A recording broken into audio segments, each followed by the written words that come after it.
Rezervisti izraelit që shërbyen në Gaza pas anëpushimit të tëtorit, i thanë agjencisë Associated Press se të shtënat ndaj palestinezëve pranë zonës tampon të kontrolluar nga Izraeli vazhduan gjatë gjithë periudhës së anëpushimit, pavarësisht paraqitjes publike të uljes së armiqësive.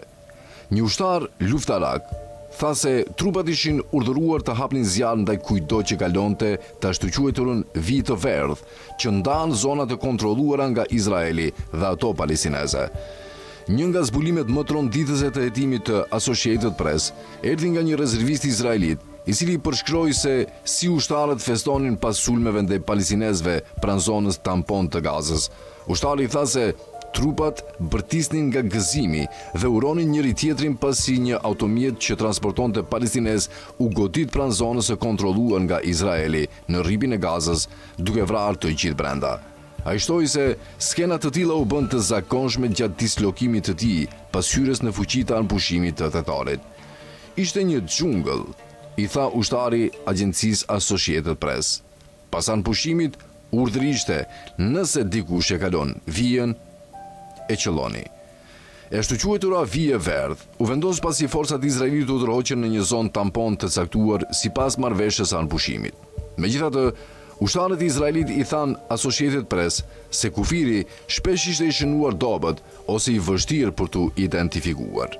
Në disa vende, vija ishte shënuar me fuqi ose bloqe të verdha. Në vende të tjera, sipas ushtarëve, nuk kishte fare tregues të dukshëm. Një rezervist tha se komandantët i hodhën poshtë shqetësimet për shënimin e qartë të vijës, duke argumentuar se palestinezët duhej ta dinin tashmë se ku ndodhej ajo. Associated Press raportoi se më shumë se 900 palestinezë janë vrarë në Gaza, që nga hyra në fuqi e anëpushimit përfshir 10 të vrarë pranë ose përtej vijës së verdh, sipas Ministrisë së Shëndetësisë në Gaza. Ushtarët izraelit e përshkruan atë që ata e pan si rregulla shumë të lejuara të angazhimit. Një ushtar tha se trupat shpesh duhet të merrnin vendime të shpejta për shënjestrim me informacion të kufizuar, duke u mbështetur në koordinata të përafërta ose supozime mbi vendodhen e një personi. Organizata izraelite e veteranëve, Breaking the Silence, i përforcoi këto shqetësime. Grupi tha se dëshmitë e mbledhura nga ushtarët tregojnë se rregullat e angazhimit pranë zonës tampon në disa sektorë në thelb përktheheshin në politika qello për të vrarë. Sipas shënimeve të intervistave të shqyrtuara nga Associated Press, një ushtar përshkroi se kishte marrë udhëzime për të eliminuar çdo që kalonte vijën. Drejtori ekzekutiv i Breaking the Silence, Nadav Weiman, argumentoi se politikat ushtarake kishin krijuar kushte ku civilet po vriteshin për kalimin e kufive të paqartë.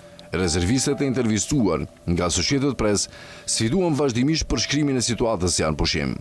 Një ushtar tha se komandantët e përmendnin publikisht marrëveshjen, ndërsa privatisht sinjalizonin pritshmëri për një pranimi të zgjatur ushtarake brenda Gazës. Një tjetër përshkroi një atmosferë ku mbrojtja e forcës dhe kontrolli territorial kishin përparësi ndaj shqetësimit për jetët civile. Kishte një ndjenjë të përgjithshme se jetët njerëzore nuk kanë vlerë, tha ai. Ushtarët gjithashtu thanë se besonin gjithnjë më shumë se Izraeli synon të qëndrojnë në pjesë të mëdha të Gazës për një kohë të pacaktuar, në vend që të tërhiqet plotësisht siç parashikoi në kuadrin e anëpushimit. Këto dëshmi vijnë ndërsa zyrtarët izraelit sinjalizojnë plane për zgjerimin e kontrollit territorial brenda Gazës. Kryeministri izraelit Benjamin Netanyahu tha këtë javë se forcat izraelite aktualisht kontrollojnë rreth 60% të territorit dhe se objektivi i radhës është të arrisin këtë në 70%. Ndërkohë, një vlerësim i brendshëm humanitar i shqyrtuar nga Associated Press thuhet se erdhi në përfundim se veprimet ushtarake izraelite janë bërë gjithnjë më proaktive në muajt e fundit. Të dhënat e cituara në raport tregojnë se vdekjet pranë vijës së verdh janë rritur ndjeshëm midis janarit dhe prillit. Duhet të ndalojmë përdorimin e termit anëpushim, tha një ushtar. Nuk u shërben njerëzve që duan ta ndalojnë luftën.